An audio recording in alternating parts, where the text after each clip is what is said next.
Welcome everybody. Good evening. My name is Mbali Nwoko and welcome to the Farming Podcast brought to you by Private Property. Thank you so much for joining us this evening. Today's topic is all about farm management, farm managers, how to become one, how to be one, and learn from a farm manager himself, hear from himself directly in terms of what he does on a daily basis, what responsibilities he looks after, and basically how he's able to grow a farm enterprise and manage employees and also meet the objective of the farm owner. And today our guest is Mpumezezo Ndima.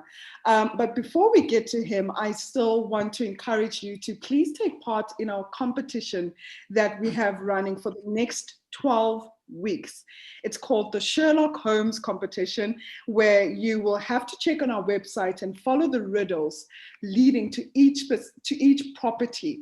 All the information is on our website as well as on our social media pages. And please do take part in the fun, as each week we'll be giving away prizes worth 5,000 Rand. So I encourage you to please just get going onto our website, on our social media pages, follow the riddles, and good luck with it. And I hope you become a winner. But just going back to our podcast today and the guest that we have, once again, it's Mpumezezo Ndima, who's the farm manager of Siyathutuka Farms as well as LNW Farms. I won't get too much into details, but I'd rather let him tell us about what he does and where he's situated. Mpumezezo, how are you doing? Hello, someone great. Thank you. How are you doing? I'm good, thank you. Thank you for allowing us the time to speak to you today. No, my pleasure. Thank you for inviting me. It's a blessing, really. Wow, okay. So tell us about the two farms that you manage. I mean, I only own one farm, and so I can imagine that your day is very busy. So yeah, tell us about Siyathutuka Farms as well as LNW Farm and how you got into agriculture, first of all. Siyathutuka Farms, good evening, everyone. Siyathutuka Farm is a farm situated in Bainsfield in KZN, near the Pietermaritzburg and Richmond area. It's a 35-hectare vegetable farm. It was acquired back in 2016. I was not part of the farm back then. Then LNW Farm is a farm that is 100 hectares that was recently acquired last year on, I think, October. We acquired that farm in October. It's also situated in the Richmond and Pietermaritzburg area as well. We are commercially producing vegetables there on those two farms. Okay, and how many, so just tell us about how you got into agriculture, first of all, and to be in the position that you're in today. You see, with me, I've never been, I never had dreams of going into agriculture to start with, but I always had a background because I grew up on a farming household back in the Eastern Cape. I think we had with my grandfather, there was 1.2 or 1.5 hectares of farm where he was producing everything for himself, from vegetables and everything. Then we had some sheep. So I've always had that background of growing in the villages, knowing how to work for your food directly. But I won't lie and say that I had dreams of growing up and becoming a farmer one day, until I had to go to college. Initially, I wanted to do LLB, but because I was a boy playing around and my results were just not coming to the party, So Yeah. they not allow me to apply for LLB in September after my child. So I had to like go for whatever that was available in that moment. But our online said I was inspired. But I got into an agricultural college that is based in the Eastern Cape. It's called Fort Cox College of Agriculture and Forestry. Then I got in there only in, I did first year, second year, third year. Only in third year experiential training, I fell in love with agriculture, because initially I was like, okay, no, I'm here because my results were not good, of which Mm. I did bounce back in the finals, but it was too late to apply for my LLB. So I thought, okay, I'm going to do this diploma, then go back to LLB. Only in experiential training where I started falling with farming, then I started saying, okay, no, man, actually the office is not for me. I love the environment. I love interacting with nature. I love putting things there. I love to see how nature interacts with those things. Then they grow. And then I thought, okay, maybe this is what I want to do. But initially, I wanted to do, because I did my special training in the pineapple farm. That's what I wanted to do initially. But I had to move to another farm where we did maize until in 2017. I met this guy that I'm farming with via an organization called Future Farmers that helps to place graduates on farms for experience. Then they go overseas, others go, then others like end up taking over those farms. So that's Mm. how I ended up farming vegetables. I only started in 2018 farming with Okay. him. Yeah. So it's fairly new. And did you study crop production? Yeah, I did a diploma in crop production. Then I took a gap year. Then I went to do a BTech in crop production. Okay, awesome. So, Mpumezezo, you're currently managing over what 30 hectares, I think, from both farms. So, what is a typical day in the life of your career or your operations of being a farm manager look like? Yeah, no, a typical day, because we run on schedules. You have to do a schedule a day before. So a typical day involves having to manage the schedule, making sure that you do everything that is in your schedule. If you don't do everything, you at least do the most of what is in the schedule. So we'll check on the spraying, inspecting the crops. We do check on weeding. Then we go on overall planning in terms of what do you plant, where do you plant. You communicate with the suppliers, you communicate Mhm. with the customer. So that's what I typically do on like everyday basis. Mm.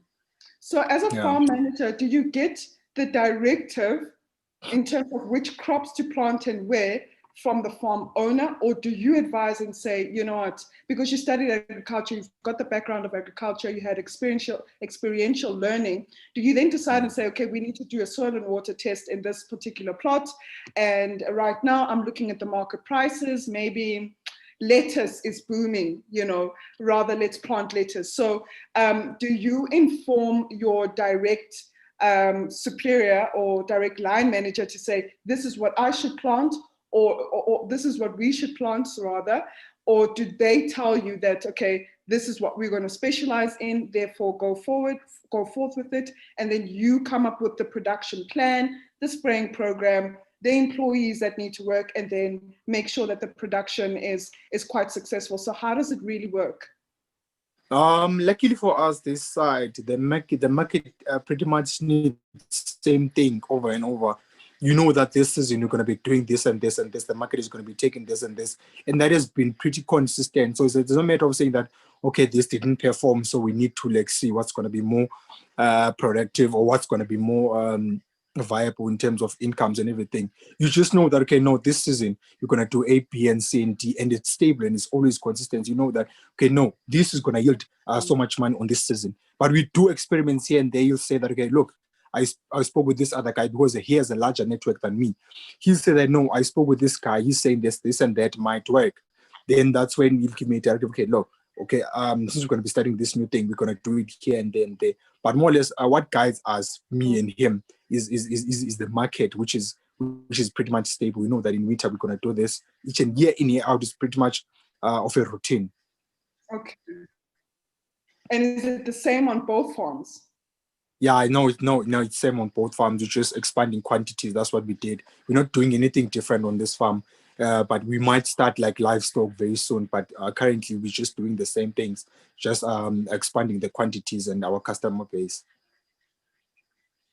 Yeah, and you're fairly young, Mpumezezo, if I must say so, and also to be managing two farms as well as I know how intensive things can get on a farm. How is it being a young manager, managing and leading a workforce on both farms? I can imagine that you are probably overseeing employees that are quite diverse in terms of age group, etc. So how's that experience like? And how many employees are you managing in your portfolio?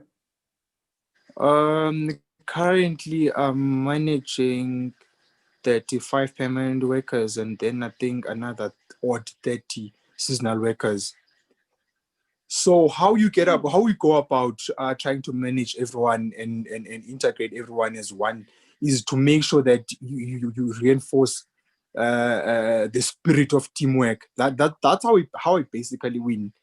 For me, it is always about Mm, teamwork. It's always about everyone knowing that they have a value on the farm, and them knowing what value do they play, or what value do they bring to the farm, and what role are they supposed to play on the overall success. mm, In that sense, everyone has a sense of responsibility. But because if each individual knows that, okay, I have this role to play. If I don't do this, this affects this on the farm. So in that way, everyone sort of just assumes responsibility, of which that's how I'm lucky with my labor. Just talk to them, let them know that, okay, this is your value on farm. This is what you're supposed to bring. This is how you help the overall operations of the farm. So this is what we expect mm, from you in order for you to be able mm, to achieve these goals with us. So bring them on the goal. Tell them the goal. Don't just say, okay, no, these people do not have capacity. Luckily for me, because I grew up in the villages, I have an advanced way of communicating with people on that level. So mm, as much as they mm, understand what value they bring on the farm, then it's very much to bring them into the team. Don't treat them as employee based. Just treat them as part of your team members. Treat them as your colleagues. That always works out better. mm, mm. Wow. Yeah. And for young graduates, I mean, that would be listening to you today and want to follow your footsteps. I mean, you said you got employment via future farms, etc. And how does one get to that trajectory of being a farm manager? You know, because sometimes not everybody could be a farmer because of lack of resources or whatever the case might be. But how does one get to farm management level? One thing that seems to be a super power nowadays that helps you to get you anywhere is being a teachable individual. Always be teachable. Wow. Yeah. Always be willing to learn. Just be there to learn. Be there to get taught. Be there to work hard. You should know that in farming, it's not like when it comes. You see, with qualification, if I go to a department, I'll know that, okay, no, these are the jobs that I should be doing here. But with farming, unfortunately, we have to start from the bottom. Your degree doesn't really matter there. You have to like start down, like from the bottom. That's how you get to farm management. Mm, Going there, working, doing the work with your hands, earning the respect and all that. So if you want to be a farm manager, you must be able to look. Wait, I'm putting my degree down. I'm gonna ask this old man that has been here for like in the industry. But you'll find that these people have been in the industry. Even if the person is new on the farm, maybe the guy started in 1995 working on farms. In mm, 1995, I was born. That's when I was born. This guy started in 1995 working on farms. So you have to be able to be teachable. Go to that guy. I want to do this and this and this and this and this and this and this. How do we do it? Even if you know it from your own understanding, but at least you need to be there. Do it with them. As you're doing with them, you'll be able to say, okay, no, I see that we're doing this way. How about we do it this way? Then you put together the ideas and you come with something great. So in order to get to that level of being a farm manager, you must be able to be teachable with like by whoever. Don't say that, mm, okay, no, I only need a person on the suit to teach me. I only need a professor. You can get taught by everyone because these people have more experience than us. These people have been like in farming way before we were born. You understand? So in order to get to that level, you're not actually gonna use, but you're gonna grow by your workers. Take your workers, value what they say, and be willing. I always say this: be willing to start from the bottom and be willing to start small. Don't always dream big. Don't let your big dream close the road for you, because all you're doing, you're looking forward.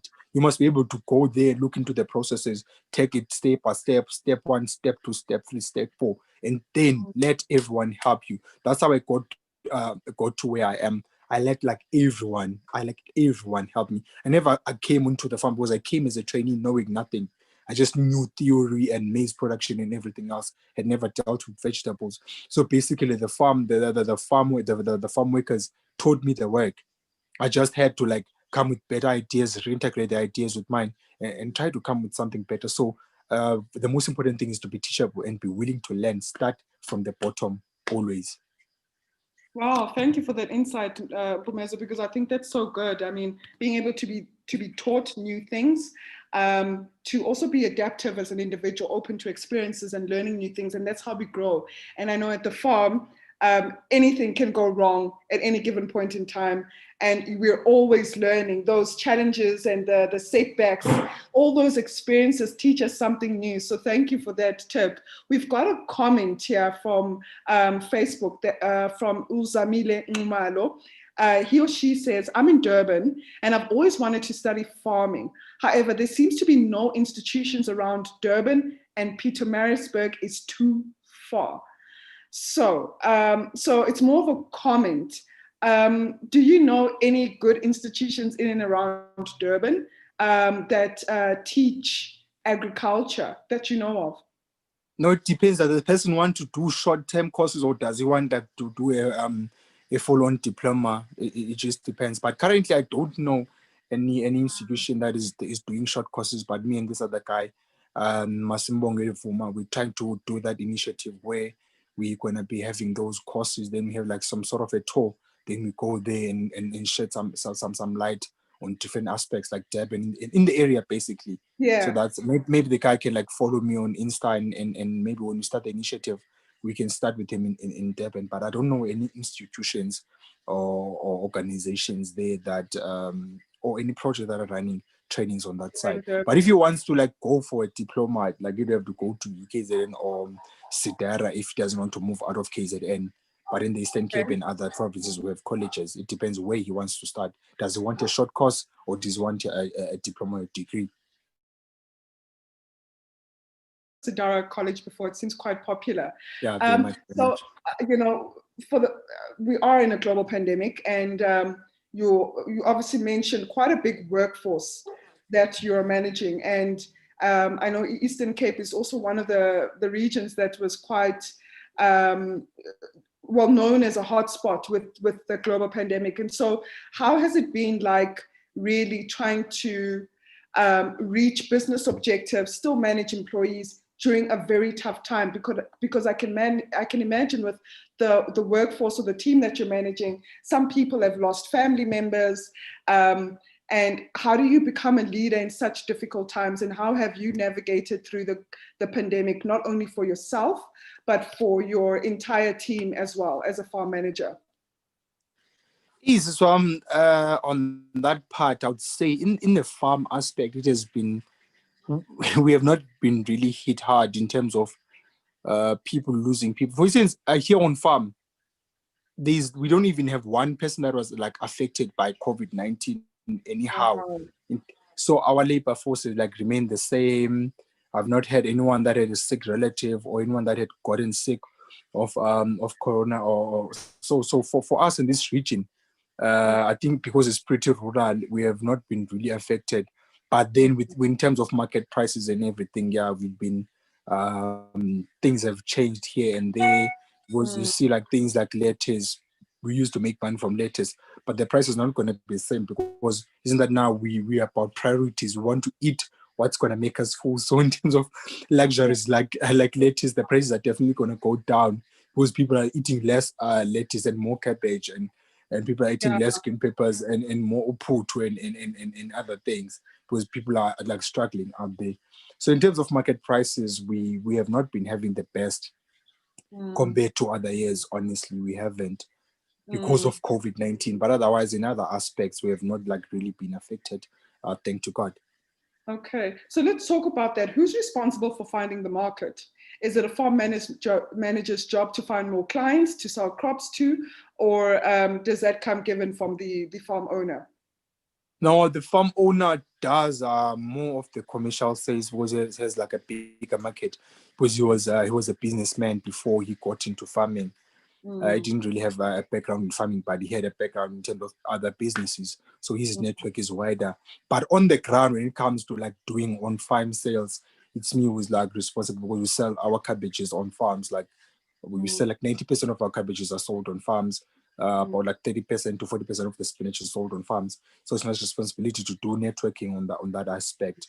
But mm, now the blessing, another blessing with these things is that with informal sales, with these guys, once you treat all these guys that sell informally on the vendors or whatever, these guys all know each other. Like mm. I know 10 guys that know each other, and they know other 10 guys. Those 10 guys know 10 guys. So if one guy comes in, then you treat them nice. They tell another guy, the guy tells another guy, the another guy tells another guy. So like you just have everyone Word coming of into your mouth. farm, and then Yeah, the stock sells out in no time. So it's on the ground. Yeah, I do that, and it's going very well.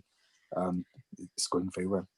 yeah, I think word of mouth is definitely a blessing for any farmer, because then you cut down on logistics. You don't have to really market your farm that much. And then you're already known in the community that, this farm has the best cabbages or the best crops or spinach or whatever the case might be. So I guess your job becomes much easier. But Yeah, just to get into slightly a different angle is that you studied agriculture, like you mentioned before. Do you think that, and with the high unemployment rate currently, what if there's a person who was in a leadership position in their organization today, but is unemployed, has been retrenched, and they've just heard everything that you've said, Uguti, to be a farm manager, you must be open to experiences, you must be open to learning, not only from your direct line managers, but also from employees. Treat employees as human, it's a team, make them understand the bigger vision and the goal. And if someone is watching and is listening and say, but I've done that in my own corporate environment or in the office space where I was working, not necessarily in agriculture, and they want to rather maybe flex their experience and skills in the agricultural space. So do you think that individuals who didn't study agriculture can also be good farm managers? Or do you think that it's important to have a background and understanding of farming first to be a good farm manager? No, you don't really have to have. That's the nice thing about farming. You don't really have to have background, as long as you are a people's person. That's what you need to do. As long as you like open to experiences, you're willing to learn from everyone because agriculture is pretty practical. You understand? So you learn from what you are saying. As long as you are willing to learn from whoever and whenever and however, then you can win with managing the farm. And then also it comes with experience. You're gonna get in the industry, you're gonna get experience, then you're gonna get to whatever level you want to get to. But I will not lie. I will not lie about saying that you need an agricultural qualification to become a manager. You don't really need it. You just need a high degree of leadership skills. Mm, Yeah, agricultural management is basically about leadership and in insight in all of that. You don't mm, necessarily need a qualification. And what I always tell people is that once you become a manager, you need to build a network. You need to be a person that speaks with other person. For instance, I do a lot of networking. I don't just sit there and sit with my ideas and mm. think, okay, no, my cabbages are big, I'm the best. Your cabbage could be 1 kg bigger if you spoke to the neighbor. You Yeah, understand? Your yeah. cabbage could be like 2 grades high of quality if you spoke with the other guy. So what you need to do is be able to share information with other people and let other people share information with you. So you need to carry that vibe, and for that you don't need a qualification. You just need to be human. You just need to be able to talk with other people. You need to be able to think well for other people and think well for other people. So what you need in order to be managed. You need to be able to network. Your networking skills need to be vast, and you need to be able to network with whatever people in whatever level. Don't say that no, I can only network with the corporate. You need to be able to network with a professor. You need to be able to network with an 80-year-old that has worked for 30 years in a farm. You need to be good in terms of networking. So quite That's versed what you in need to be a farm communication, manager. yeah. Quite versed in communication. And as they say, your network is your net worth. We have another question here on Mpumezezo from U Solomon Zulu, which came from YouTube. He says, for someone with a small farm trying to learn the ropes of farming management, right? Like production plans, knowing how to read or get information on market prices. How does one go about this? So he's basically asking for someone with a small farm who's trying to understand the ropes of farm management. How does one go about getting this type of knowledge or experience and insight into market prices? Yeah, you see, like some we have like platforms just fun and no Instagram and other platforms, and there are people like me that are always trying to put themselves out there Yeah. to teach other people. That's how basically you go about it. You just find people online, but you have to be more patient, because you have to know that maybe you're going to approach like 10 people, then only one is going to be willing to help to a certain degree. So this is how you find the information, through networking. That's what I was talking about. Through networking, you must be able to put yourself out there and just shoot your shot and try to explain your situation to a person. And maybe you get a person that is going to help you with these things, because we learn these things via other people. Like there's no way that this information is not just, you don't find other information online. You find it via other people. Hence, you have to network with extra people. Like I do encourage people going to the internet. I do, but also you need to network with like extra people that are doing this thing. So there are people that are always like willing to mentor people. I mentor people via my other company, Ndima Farming Solutions. So information like this is pretty much easy to come by, as long as you're just ready to put yourself out there. Yeah, another follow-up question, Mpumezo, is from Uzamile Nxumalo once again. He says, last question. If you have trucks as a young woman and wish to transport goods into your farm, how do I get in? Do you have a database, etc.? So basically what Zamile is asking is that he or she might have trucks and maybe has listened to everything that you've said and they want to transport goods. So how do they become a supplier from a logistical point of view from the two farms that you're managing? Yeah, unfortunately for most farms, most especially like farms that are trying to become commercial, we try to cut as much cost as we can. So if we have one truck, we'll like kill the truck for like entire areas to be like on the road. But there are people that they're like those emerging farmers. That's what Uzamile is, their name Zamile. Yeah, Uzamile, that's who they should target. Those emerging farmers. Most of these emerging farmers, a person will load like will plant like 60,000 cabbages. You understand? Not having an idea how am I gonna take these cabbages to the Durban market?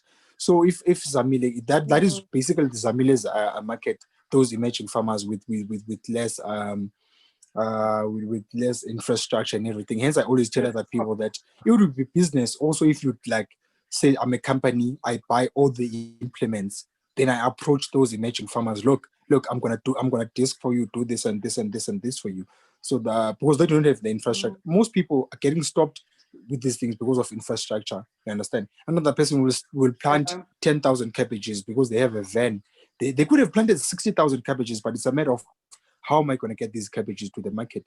So Zamila should target those emerging farmers that they are looking for such infrastructure. Wow, thank you so much for all your insights, Mpumezo. Yeah, I think I've definitely learned a lot about farm management. I always thought that maybe farm managers must have some sort of agricultural background, just so that they can understand the fundamentals of farming, because it's a different game. Some seasons you have wins, some seasons you have losses, and obviously trying to battle getting a good yield from your production, even during things like climate change.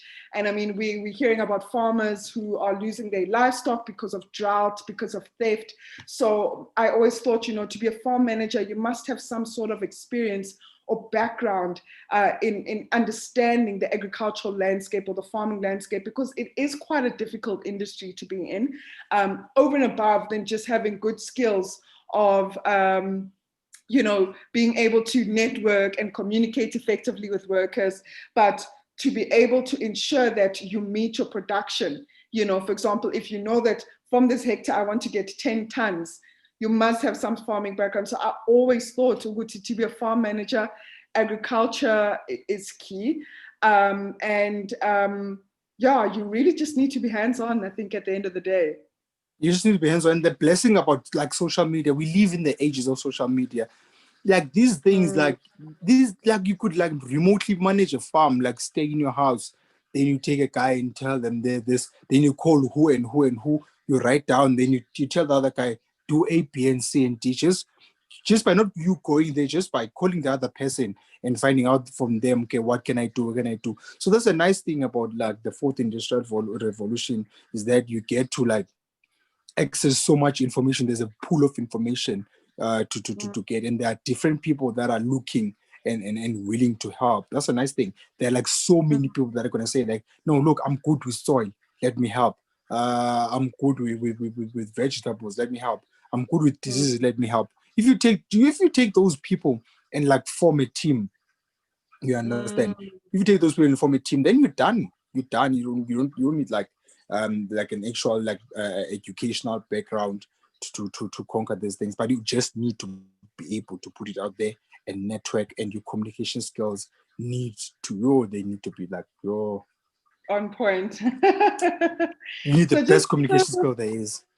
Yeah, so just to close off the podcast and our conversation this evening, what advice would you give to young graduates seeking employment today that have specifically completed an agricultural qualification? What I suggest people to do is like use the internet. People use the internet. Look for jobs. There are organizations like you can search on Facebook. The Future Farmers Foundation is an organization that will help farmers. What they do, that they take farmers, they put them on a database.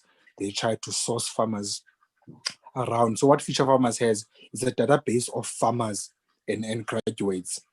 So the organization exists to put these two together, you understand? So people need to be able to check such organizations such as Farmers. Unfortunately, I just know for now, I know Future Farmers Foundation, but there must be more foundations there. But Future Farmers Foundation is mainly here and in the Western Cape. Okay. You understand? So people need to be able to use the internet. And apart from that, people need to be willing to work hard. You need to be able to hold a knapsack for an entire day. You need to be able to wear your gumboots and go to and dip the cows. Like for now, just if you want to be in the farming space, because there's like agriculture in terms of going there, be an extension officer or whatever, drive a big van from the department. Now there's an aspect of farming. That's another thing. In terms of farming, your experience counts more than your qualification. So for you to go up, we need to see you in action. We need to see you studying down, taking the hoe, weeding. We need to see you be able to take a knapsack. So that's what's going to speak for you there. Because even if you come with a qualification, once I give you a knapsack and tell you that go spray that field, then you fail. You're not worthy of being a manager. Even if I can see your qualification that, okay, no, you passed crop production cum laude. But if you cannot be able to go there, but that's in the farming aspect. Yes. If I give you a knapsack to tell you and go there, if I tell you, okay, now we're going to be dosing sheep, take that sheep, then you cannot even hold a sheep. The whole qualification in farming is disqualified. So you just need to be able, if you want to go there, you need to be able to go there, put yourself out there, work hard. That's how you go up in terms of farming. Because you can have a qualification in farming, then you get into a farm, then you'll be earning 120 per day. Don't be going online. Don't go online and search what a person with a degree in agriculture should be earning. Don't do those things. You're going to depress yourself. This is farming. In farming, you grow by your experience. Once we see that you are excelling and we see your influence on your co-workers, that's when you go say, no, look, now you've done A, B, and C, and D. Now, the work that you have been doing, we see that you have experience for it. can you oversee the work and make sure that other people do it? Can you make sure that because another aspect is that you can be able to do work, you understand? You can have the qualification and have and be able to do the work. But if you cannot communicate the work to another person to do it, you're not going to be worthy of being a farm manager. You need to be able to know the work. You need to be able to take the work and communicate it and make sure that another person does it efficiently. If you cannot make another person do the work that you know efficiently, then it's a losing battle. So it's a very difficult thing. Yeah, well, it's more complex. It's very complex.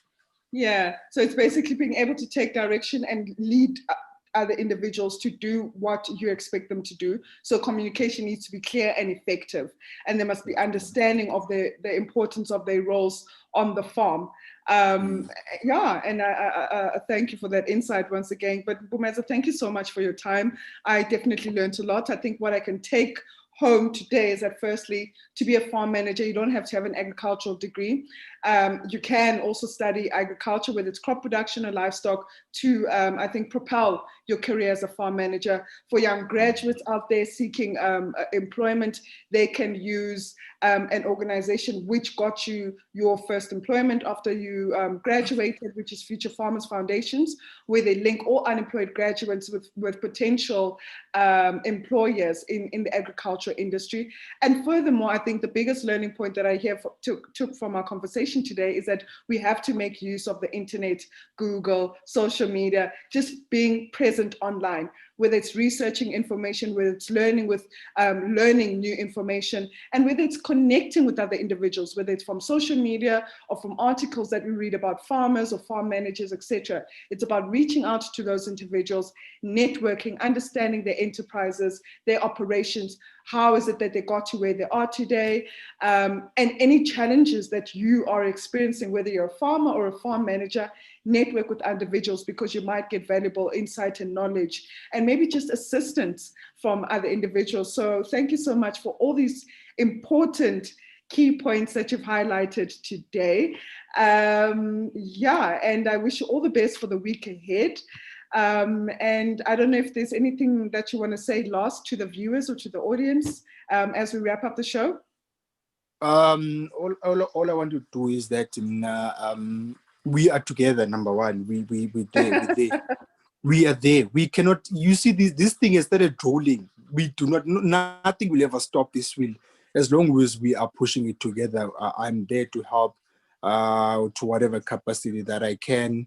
Whoever is starting out farming, just go on my profile at Mpumezezo Ndima on Instagram. You go into the profile.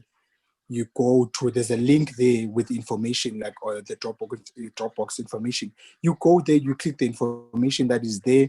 I also receive information from other farmers. Then I update the Dropbox so that other farmers can access the other information there that is there. So that you just cut the Google part.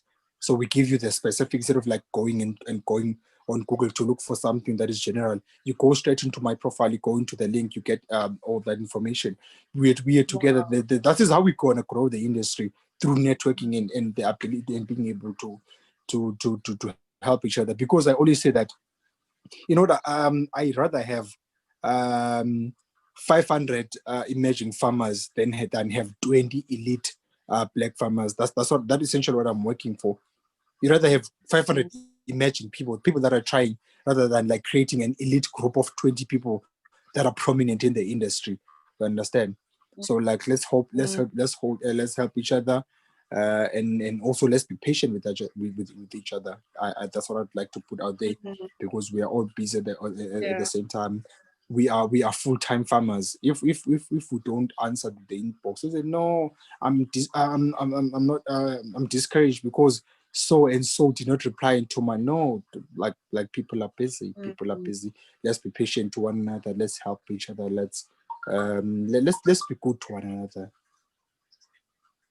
Wow. That's all I have to say. I wish you. Okay, awesome. But thank you so much. Wishing you all the best with the week ahead. I'm sure you're going to get a lot of now DMs and Instagram invites now that you've mentioned your handle, but it's great. It's great that you have that link. I trust that it is resourceful. I've seen you post a couple of things on social media regarding that. So yeah, keep it going and keep it up. And thank you for obviously continuing to give back to the industry with valuable information and insight, because yeah, I know when I started my farming journey, there was very little that some farmers shared online, etc. So it really does help a lot. Thank you so much for your time. Thank you to everybody that was tuning in this evening, and thank you to the individuals that asked questions, specifically to Mpumezezo about farm management, how to become a manager. I think if you missed any parts of today's live, you could catch it on YouTube just after this live as we end it. And you can obviously go back and just take some notes, and based on what Mpumezezo has said about everything that has to do with farm management. He had great insights and valuable points that I think can also propel your career if you just want to start out in farming, if you don't have the resources to start your own farm, but maybe want to go into agriculture by being a farm manager. Who knows, you might own your own farm one day based on the experience that you've gained throughout your farming journey. So to everybody that is listening and maybe wants to start their career as a farm manager, all the best. Remember to go onto Mpumezezo's Instagram page, as he has a link with resourceful information about, I suppose, anything and everything to do with crop production, management, etc. So as I end off this evening, I look forward to joining you once again next week, Tuesday, same time at 8 o'clock. But before I leave, I just want to mention two shows that we have over the weekend.